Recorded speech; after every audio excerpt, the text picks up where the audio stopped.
All right, David, let's swing it now. We got the Green Bay Packers versus New Orleans Saints. I didn't love the matchups in week 2, like TV matchups, and like as an NFL fan, there were a couple out there that I was excited to see, but I like 7 of the games this week. I love it. But we got Green Bay Packers, like I said, against the New Orleans Saints. As of the time of this recording, full disclosure to everybody, we record this segment on Monday mornings. So, if there are any major injuries or storylines for the Saints, we don't have them yet because the game against the Raiders has not happened yet. But Green Bay's looking great. Let me hit you with projections. Aaron Rodgers I have as a start. Aaron Jones, come on. How could you not start him for crying out loud? Davante Adams, look, he came up a little bit lame with the hamstring. It's a strain. How's that going to impact? We don't have that answer yet, so keep that with a grain of salt. But I do have him as a definite start. If he goes out, you got to look at Lazard and Valdez-Scantling. I mean, this offense, based on what they can do with the run game, they will produce opportunities in the passing game. Whether or not the receivers catch them, we will see. I'm a sit on tight end for Green Bay, nobody else. For New Orleans, Drew Brees, I actually don't like this matchup for him, so I have him as a sit.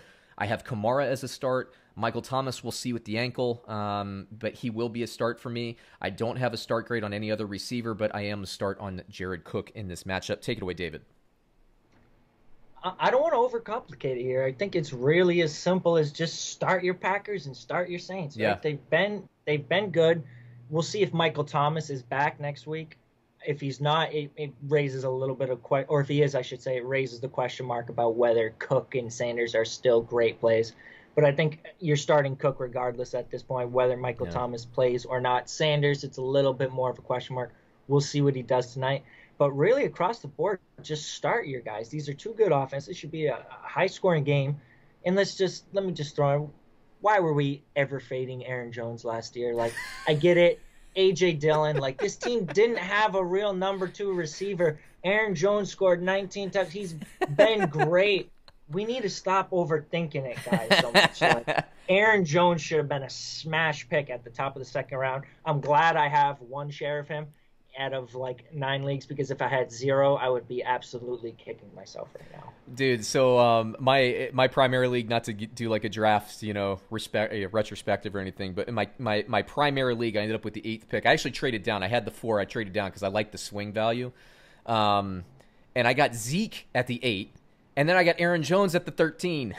So I'm sitting pretty. My quarterback sucks. Who were the 7 guys going before Zeke? Was this Dynasty? This is Dynasty. So you had Edwards-Helaire go. Patrick Mahomes went super high in that draft. Obviously. You got, obviously, Christian McCaffrey. Saquon went. There was a Chubb went, who I actually like Chubb, but not above Zeke. Derrick Henry, Dalvin Cook, I think maybe. Oh, no, not Derrick Henry. Derrick Henry almost slipped to me in the second round, but I'm glad I got Aaron Jones. But yeah. I mean, it's the offense. This offense wants to run. Aaron Jones, I know he's going to be a free agent, I believe, after this season. So maybe A.J. Dillon next year is somebody you want to buy on in Dynasty. But this year, he's here to stay. He got 3 yesterday. He could have had 3 in week 1, everybody. I mean, he had the opportunity. I think he was thrown to on the goal line, didn't quite get there. Maybe he was stopped like inside the 1. Like, last year wasn't a fluke. He's got, I think, 4 touchdowns at this point combined, if I'm not mistaken. That's the trend that will continue. They like it. And Aaron Rodgers, especially if Davante Adams is hampered by that hamstring or something like that, it just makes the running backs even more valuable in this offense. I agree with you. And Saints, I mean, they're, along with Seattle, my 2 favorite teams in the NFC. We'll see again tonight what happens and, all that stuff. But I like the Saints. I like the Packers. Packers defense is underrated. We're seeing what the Packers offense is doing. The Packers defense is like holding up their end of the bargain with this team. I like them, man. This is a fun matchup. We get it on Sunday Night Football. It's going to be on a great a great game. Let me hit you with the line here. Green Bay plus 4.5 versus New Orleans. I'll take New Orleans just because I think it's going to be a tight game. Now, again, we haven't watched the Monday Night Football game with New Orleans yet. I think it's going to be tight. I'm going to take Green Bay in the points. I have Green Bay winning this game. I don't really know, though. I mean, to me, it's like last possession wins kind of deal. What I do know about New Orleans, what I like... Oh, wait, you're saying New Orleans is favored? Yeah, New Orleans is minus 3.5 for New Orleans. Green Bay plus 4.5. I heard that backwards. Okay. I'll take Green Bay at that point then. So you're taking points in this match. I think that's the play here. Yeah.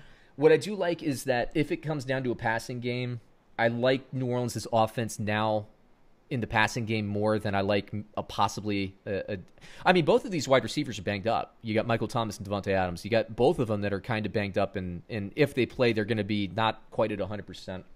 I don't know.